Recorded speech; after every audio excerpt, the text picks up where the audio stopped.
মিচিং স্বায়ত্তশাসিত পৰিষদৰ ২৯ নং গেলাবিল সমষ্টিত ৮ লাখ টকাৰে আবণ্টিত ছগুৰি আৰু কদৈগুৰি সংযোগী নিৰ্মীয়মান পকীপথত সংঘটিত হৈছে ব্যাপক দুৰ্নীতিৰ অনিয়ম।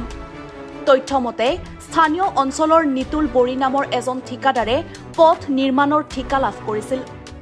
২০২৪-২৫ বৰ্ষৰ আঁচনিৰ অধীনত চলিত মাহৰ পৰা কাম আৰম্ভ হোৱা নিৰ্মীয়মান পথটো ঠিকাদাৰৰ চূড়ান্ত হেমাহি গাফিলতি আৰু বিভাগীয় কাণ্ডজ্ঞানহীনতাৰ বাবে মাত্ৰ কেইগাড়ীমান শিল আৰু বালি পেলাই নিজৰ দায়িত্ব সামৰিব বিচাৰিছে বুলি ৰাইজে অভিযোগ উত্থাপিত কৰিছে। গুৰুত্বপূৰ্ণ বিষয়টো হ'ল ঠিকাদাৰ বৰীয়ে সমগ্ৰ পথছোৱা নিৰ্মাণ কাৰ্যত অতি নিম্নমানৰ সামগ্ৰী ব্যৱহাৰ কৰিছে।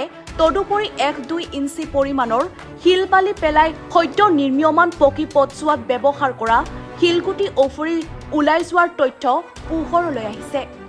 উল্লেখযোগ্য যে ঠিকাদাৰ বৰীয়ে ঠিকা লাভ কৰা আন পথসমূহ নিৰ্মাণৰ নামত নিম্নমানৰ সামগ্ৰী ব্যৱহাৰ কৰিছে। ৰাইজৰ অভিযোগৰ ভিত্তিত ঠিকাদাৰজনৰ বিৰুদ্ধে বিভাগীয়ভাৱে পৰৱৰ্তী সময়ত কেনেধৰণৰ ব্যৱস্থা গ্ৰহণ কৰা হ'ব সেয়া সময়ত হ'ব লক্ষণীয়।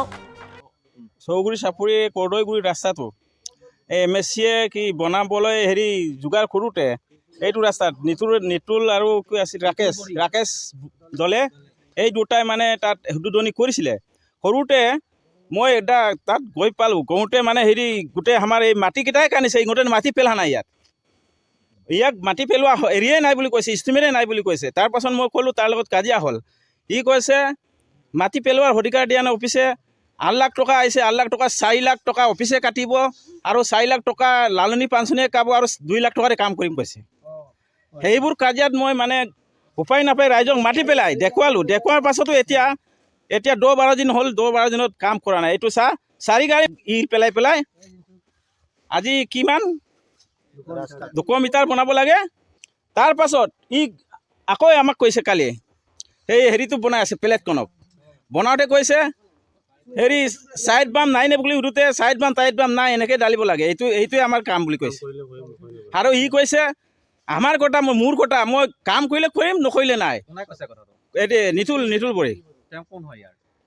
ইয়াত ৪ গাড়ী পেলাইছে। দাঁত এতিয়া কিমান ১ ইঞ্চি হৈছে, 1 ইঞ্চি। কিছুমান জেগাই 1 ইঞ্চি হোৱা নাই। মানে এটাই কথা। আৰু এইটো চেইন কেবেল পেলাব নালাগে নহয়। এইটো অকল বালিয়ে পেলাইছে, চেইন কেবেল হোৱা নাই। ইয়াত চেইন কেবেল হোৱা নাই, বাইক চলাব নোৱাৰে। অকল মাটিয়ে পিছলি গৈছে এনেকৈ। আৰু চেইন কেবেলটো পেলাব লাগে, অলপ মজবুত পেলাব লাগে, কামটো অলপ মজবুত হ'ব লাগে। মিচিং অট'নমাছ কাউন্সিলকো আমি গৰিহণা দিছোঁ যে যিখিনি ৰাস্তা আমাৰ অংগঠনৰ পৰা আহিছে, MSC পালৰ পৰা আহিছে, যিটো ৰাস্তা এনেকৈ কোনো পাল্টুকৈ ৰাস্তা বনাব বিচাৰে ইয়াত যিখিনি ঠিকাদাৰবিলাকে। গতিকে আমাৰ গাঁওখনতো এই ৰাস্তা বনাই গৈছে, আগত ভালকৈ বনা নাই। ইয়াত মাটি পেলা নাই। আমি কোনো ৰাইজো দেখা নাই মাটি পেলাইছে। আৰু চবেই চাইছোঁ ৰাইজে। সেইকাৰণে ৰাইজে সজাগতা হৈছোঁ। যিখিনি ৰাস্তা আজি ১০০ বছৰ মূৰত আহিছে, এই ৰাস্তাখন ভাল হ'ব লাগে। আমি ৰাইজে ভাল হোৱাটো বিচাৰিছোঁ। ছাইড বামো নাই বুলি কৈছে ইহঁতৰ মতে। আমি ৰাইজো সুধিছোঁ ছাইড বাম আছে নাই। ইয়াত ছাইড বাম ক'তো দিয়া নাই। যিটো পাথৰ বা চেন কেবল পেলাইছে আপোনালোকে কিমান ইঞ্চি পাইছে? 1 ইঞ্চি হোৱা নাই। ইয়াতে চাইছে নহয়, এই ৰাস্তাখন সকলো ৰাইজো আছোঁ, আমি সকলোৱে চাইছোঁ। ৰাস্তা 1 ইঞ্চি হোৱা নাই।